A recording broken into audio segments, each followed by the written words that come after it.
No, I just want to, I guess, get your take on some things. I don't have the football acumen, that you or anyone in the chat has. I've followed Spurs since sort of 2007, 2008. A mate of mine got me into fantasy Premier League, and Spurs was my team from day one. Living in the States for 7 years, it's just so much more convenient to watch games. It's amazing, really. To be up early on a Saturday or Sunday morning, it's just perfect. You can watch as many games as you want. So, Yeah. so yeah, I mean, obviously, with the Australian heritage, I was very interested when Ange got involved, and I know a lot about his sort of history coming from Australia. But yeah, my frustration is I have sort of a high performance sporting background, and so I have a different sort of look at the club and how it operates, and performance and all that sort of stuff. And the thing that just sticks out to me as an organisation from a high performance perspective, they're just dreadful. And from a recruitment standpoint, some of the back of house stuff, certainly the managerial merry-go-round. It's really, really frustrating to watch a club that could be so much more than it is, if they would just understand what high performance looks like, and just stick with a model for long enough to find the cracks in how you operate. But these managers just don't last long enough for the organisation as a whole to find those things, troubleshoot them, fill the gaps, and then actually remain static for a period of time where you can actually get success. I'm never someone who is bouncing off the walls when we beat Man City 4-0 last year. I'm not suicidal when we get hammered by Arsenal. I just look at the long game, and that's really frustrating because the club doesn't seem to look at the long game for long enough. So. No, listen, I totally get what you're saying. It makes perfect sense to me. I want to ask you one question. In order for you to play the long game, do you agree that you need the right leaders, managers in place for the long game? 100%. Look, I remember. Oh, sorry. If there's a backup question still. Yeah, I was going to say, is Frank the guy for the long game? Because I thought Poch was. The club didn't think he was. I thought Conte would have been brilliant for it, but they didn't want to do it. A lot of fans say it's worse than Ange now. What a shame Ange never got season 3, just as it was all coming together. All he had to do was sort out the defence. But that's what people say, not me. Is Frank the guy for a long game? What's the evidence to say it's him? What is the background, the thinking? What has he achieved? What is the CV that says he's the guy for the long game compared to other options that were available and might still be? That's my big question based on what you said. Who's your long game guy? So,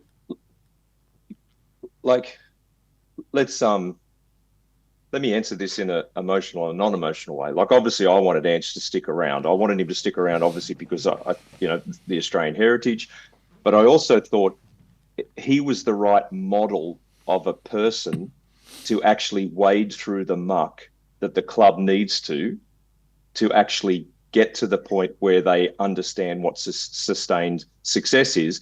Because irrespective of where he started and where he's come to, at each level of his career, he's navigated that to success. Now, obviously, the Premier League is one of the best, if not the best, competition in the world, and you would say that irrespective of the Europa League win, he's not untested, but he hasn't proved himself, like, as far as I'm concerned. But I think he was the right character to navigate the weeds that are never. If Spurs are ever going to put themselves in a position to challenge for the league, they've got a whole lot more maturing to be done at every level of their operation: football department, medical, back of house, executive, board level, it doesn't matter. They're actually nowhere near the type of operation that would give themselves and their fans confidence that they can truly achieve the highest accolade in the Premier League. So to be honest, I don't think Frank's the guy, but he needs to stay. He needs to stay. It doesn't.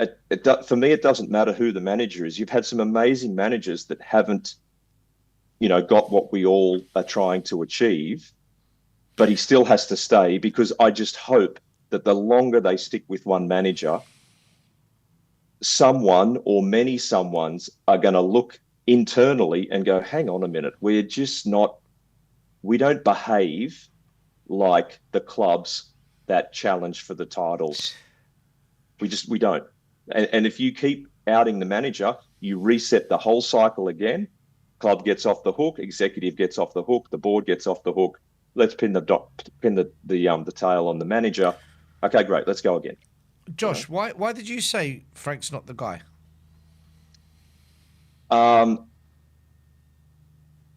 Let's talk about some easy answers, because he hasn't ever won anything. When you've won something, what you learn from your failure on the way to winning is why you become a perpetual winner, right?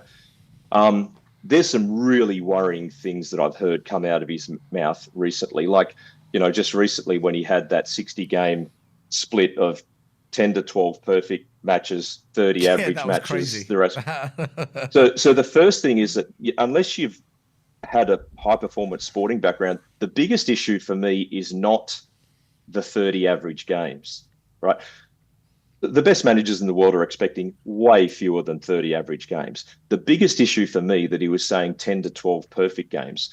When you're elite, you don't chase perfection because there's no such thing. That was a big red flag for me, because all you're trying to do is incrementally better. There is no perfection. You're chasing something that's a fool's errand, right? So there was that. Coming off the pitch, or the players coming off the pitch and doing a post-match presser.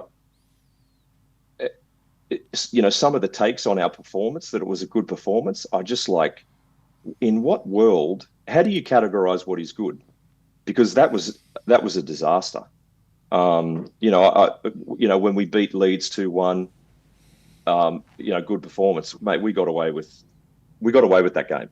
There's been a lot of games that we've got away with late. I think even the Wolves 1-1, he said something similar. A game that was a miracle draw. So there's just, I don't know whether he's protecting the players or protecting himself. But I just think, if you're at point A and you got to get to point B, and point B is we win a title, unless you're honest with where you truly are, then how do you know what to do along that spectrum of success? Do you know what I mean? So I just think there's some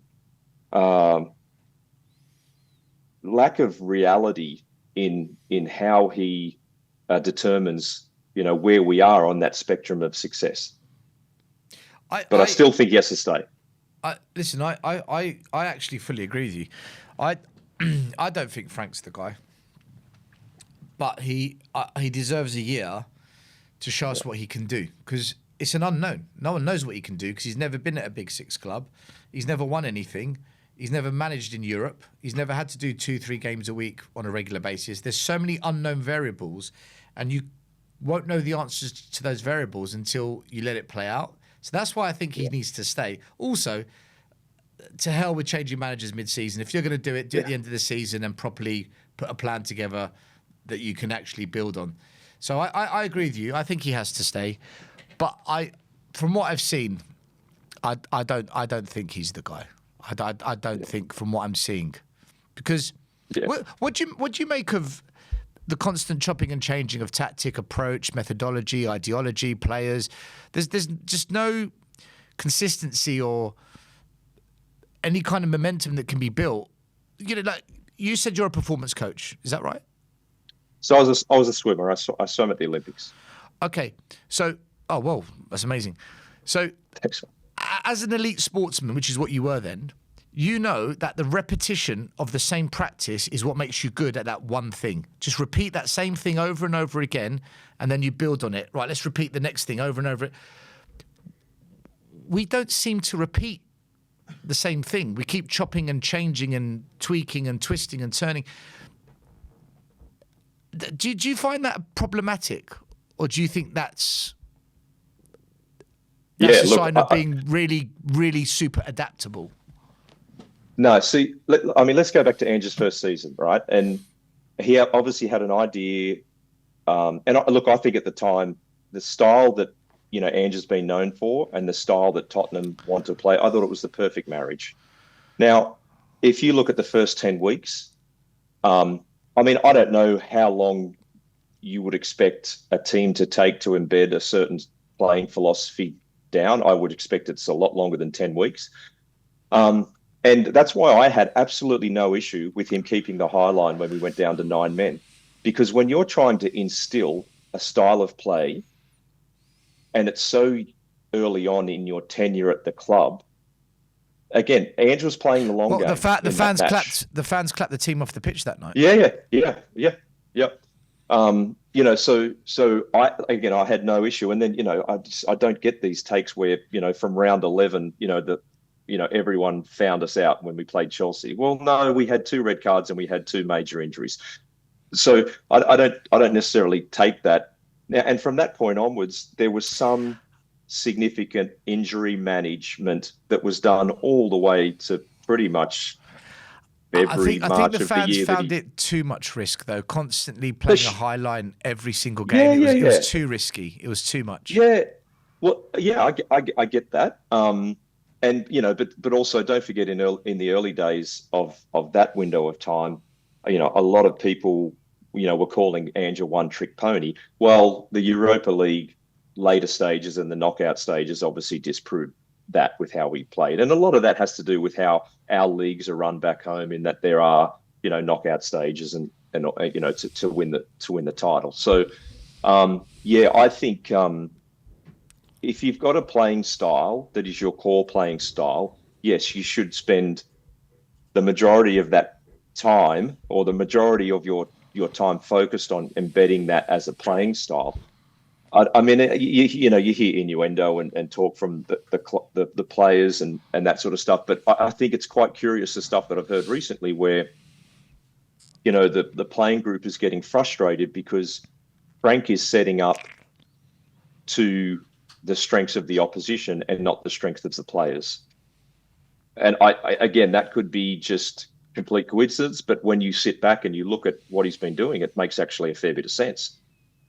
Because if he is chopping and changing, then obviously each team has its slightly different playing style, and then he's reacting to that rather than playing to the strengths of the players. And I've got to say, I think as far as the playing group and their connection to Frank, it's nothing like it was to Ange. On an emotional sense, you've just got to look at footage post game, and obviously Mickey and Jed would never pull that crap that they did a few weeks ago on Ange, because he wouldn't tolerate it. So, what in your opinion do you want to see from Tottenham then going forward? Not just from the manager, but from recruitment, all the things you mentioned: operational, medical, senior executives, manager. What is it you want to see the club do? Because we've been told that now Daniel Levy's left the club, we've got a new version of Enoch in town. Charrington, Vinay, Paratici's back. This is a new dawn. So what is it you want to see?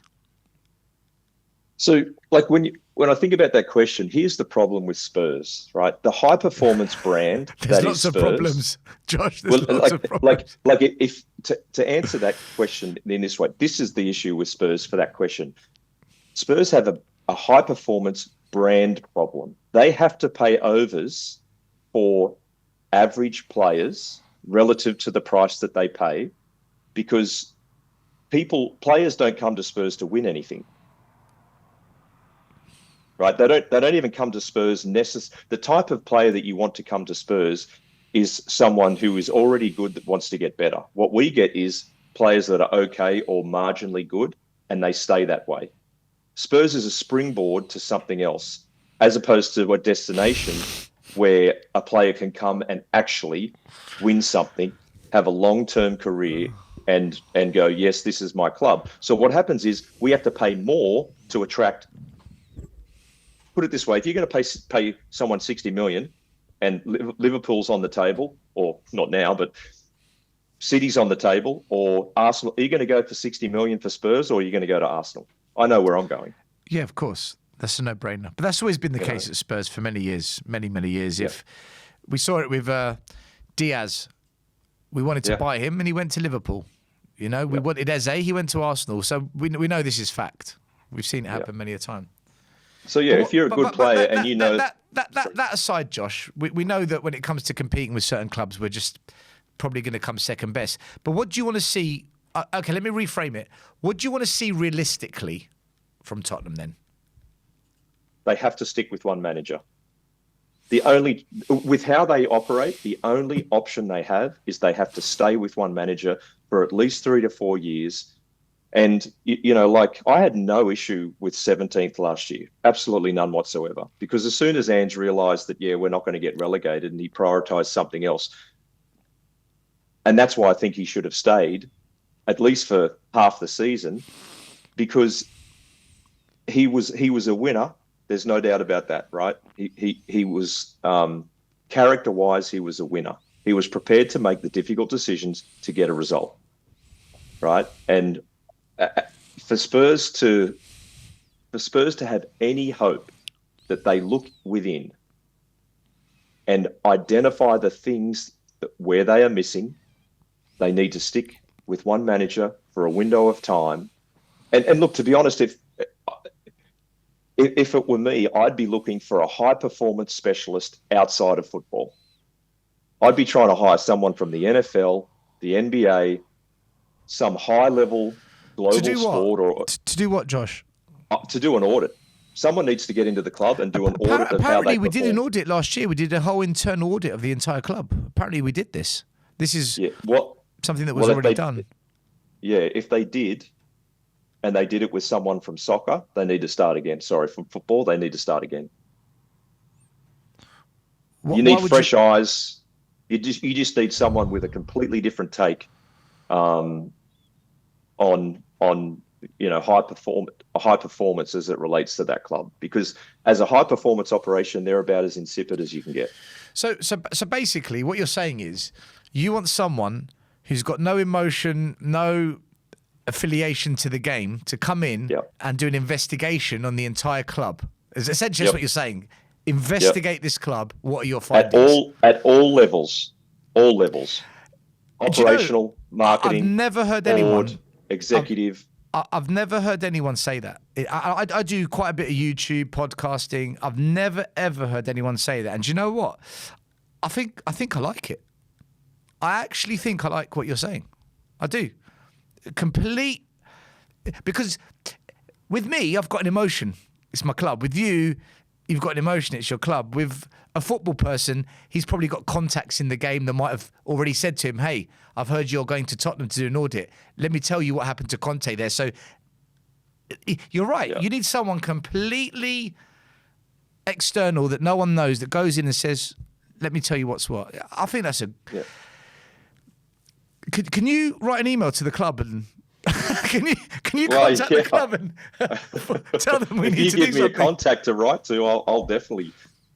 And this is where I get in some of the... Josh, do me a favour. We'll carry on the chat. Do me a favour. In the private chat on Zoom, can you just drop your email and then the technical guy here, Sammy, will pass it on to me, and I'm gonna reach out to you. In the chat. Okay, cool. Yeah, Sammy, you're gonna have to grab the email. All right. Cheers, buddy. Thanks. Appreciate it, still. Yeah. So, going forward, we've got the Fulham game on the weekend, and we've got a must-win game, really, because the home games have become really toxic in that stadium. Believe you me, I go, and it's just become horrible again. And I feel that if Frank loses another one and then another one, I just see a world where the board will buckle to fan pressure. Mm-hmm. So what would you do for this game against Fulham? How would you set up? Would you try and repeat tonight? Would you go back to 4-3-3? Would you try and be really attacking? Would you try and be counter-attacking? What's your approach to the game? And what do you think we're going to achieve in terms of a result? Look, I mean, I would set up like he did tonight, because the word, when I look about, this game versus the Chelsea and the Arsenal game, at least they had some freedom. The players were free. I just think, with how pragmatic and defensive, we've set up, and that's, you think about, where the team has come from over the last 2 years. You've had Ange, which is just hyper attacking, right? And then you come in. I mean, it's almost as similar as Ange at Forest, which was never going to work. I mean, I just I honestly don't know why he took the role. I thought that's probably the dumbest move of his entire career, that he even took that role. I thought that as well. When he took the job at Forest, I said, Ange, take some time out, take a break, mate. Just it's like Usain Bolt trying to run the marathon. Like, that's literally how different the two approaches from Nuno to Ange are. So it was never ever going to work. And obviously we know that the owner's incredibly volatile. But yeah, look, I would set up like we did tonight, because you've got to expect that Fulham don't have the attacking prowess that PSG has. And I think if he sets up like, we'll probably win 2-0, 3-1. And it's funny, I was in London for the Chelsea game, actually, and I was staying in Tottenham, and I was at a pub while the game was on. I walked around the stadium; it was amazing, and I could hear the boos from a quarter mile away. When like it was unbelievable, the noise that the crowd was making. So I think if he sets up like he does, and look, I mean, Fulham are 15th in the ladder. What have we done to teams that are 15th or worse in the ladder? We've beaten them 3-0, all of them. Yeah, well, except for Wolves, we just about got a last minute draw. Yeah, but yeah, we beat Everton. We smashed Burnley. We beat Leeds. Yeah. We should really be winning this game. I think even a draw, it might go toxic. I think even a draw. I think it needs to be emphatic. If it's not emphatic, then there's not enough disassociation from recent performances that the fans will still remember how impotent we've been. He needs to make a statement for this type of match, Yeah, no. Listen, I fully agree.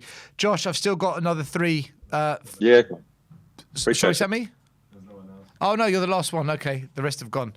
We can give you another 5 minutes. Oh, it's early here. I want to ask you something about something that constantly seems to be happening with our fan base. When we win, the manager gets all the praise. When we lose, the players get all the blame.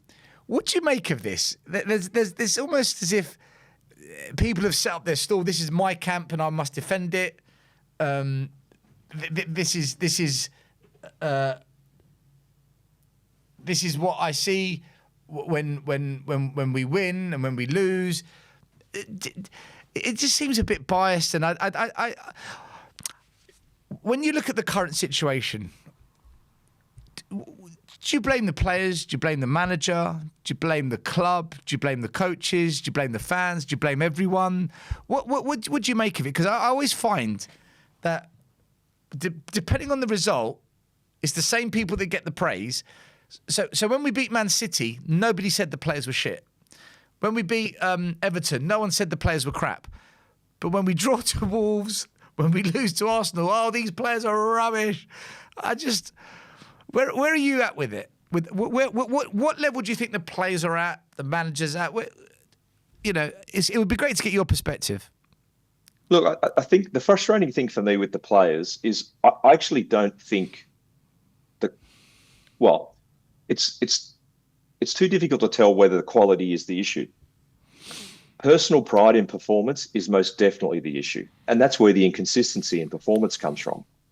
Like, you step across that white line and you're going to give 100% every time. We don't have a player that does that in our entire squad, right? So if that's the case, and I would, from a recruitment perspective, I would prefer to have, like there's a saying in the Olympics, you would take. There are more people who have won Olympic gold medals from work than talent, right? So I would Josh, love. Josh, can I tell Yeah, you something? A quick, just because it's funny yeah, you mentioned that. I'm a qualified football coach. I did it for 12 years. I worked in developing players for pro academies in the UK and whatnot.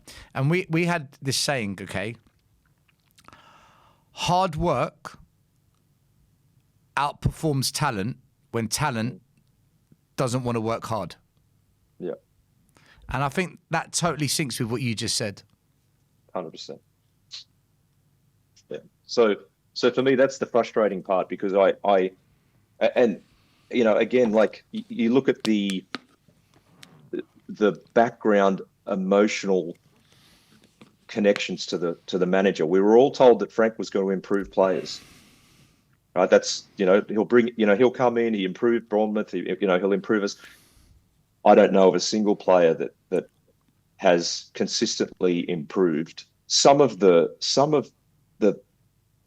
dreadful skill errors that I've seen. I've seen free kicks that have gone from one side of the park on the other side of the park on the full. Brennan Johnson just crossing, spraying it off the outside of his boot, like just horrible skill. I mean, I watched. I watched your in-match thing today when you made a comment about our passing accuracy, 60-something%. So Just bad. atrocious, right? So bad. So yeah,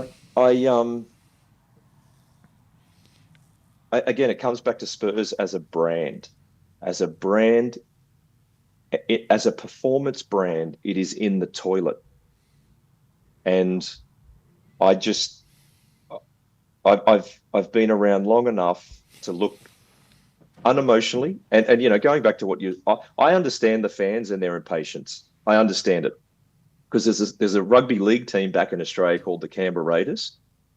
Oh mate, like you want to give yourself an uppercut. They're so hard to follow because they won the league in '94. The next time they're in the grand final was 2018.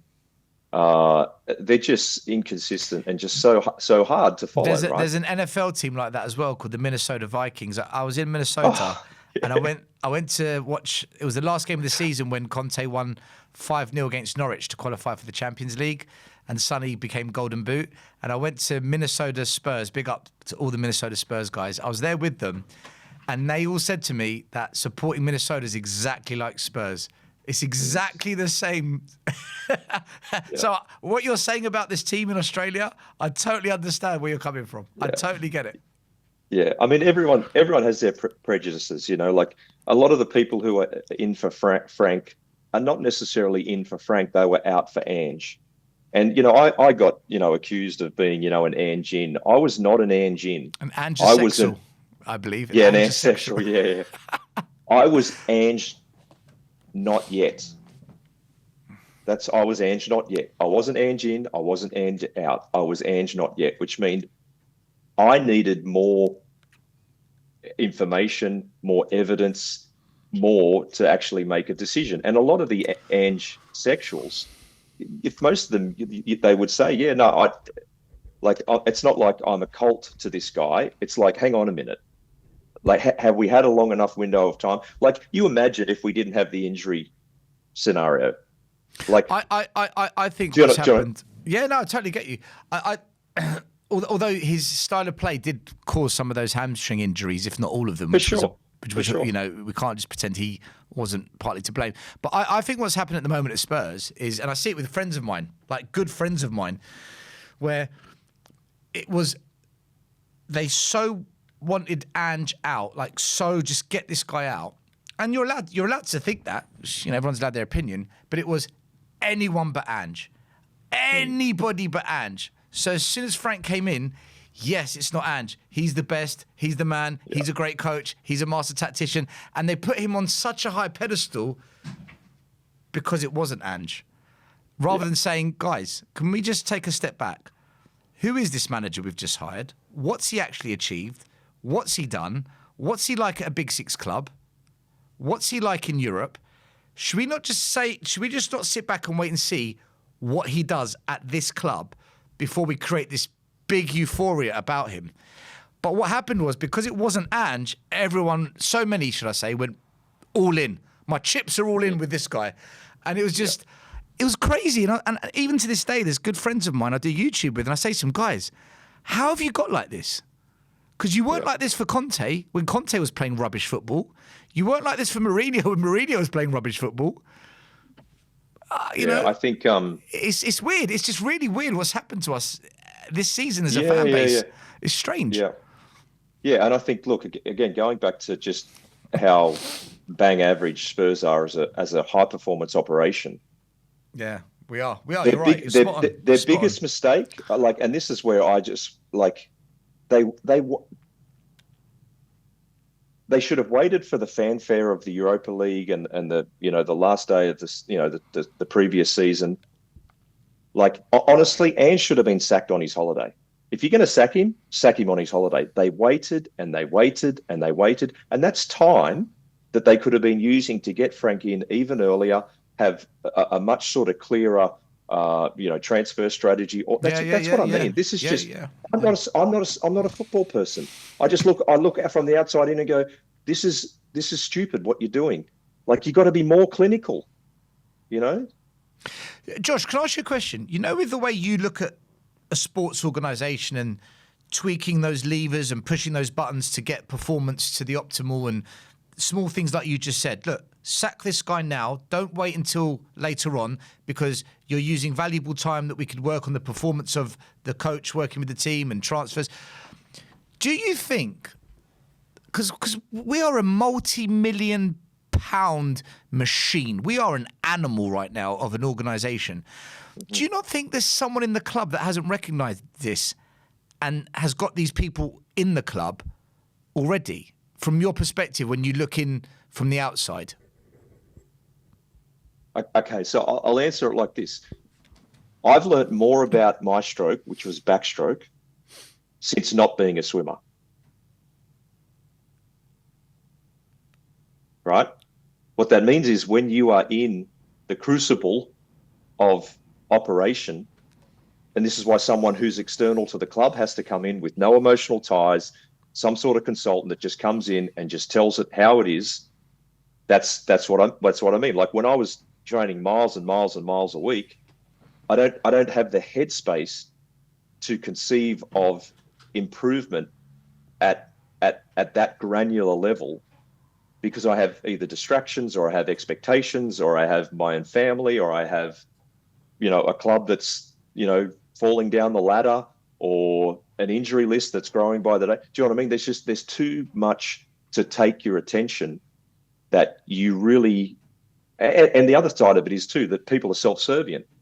People would know, but what if highlighting things is going to out your best mate who's in a cross department, or cost you your job, exactly. Do you know what? I actually touched upon this without explaining it the way you did. When I started calling people in the club yes men, you're just a yes man. You're just agreeing because you don't want to ruffle some feathers. Josh, listen, it's been great having you on.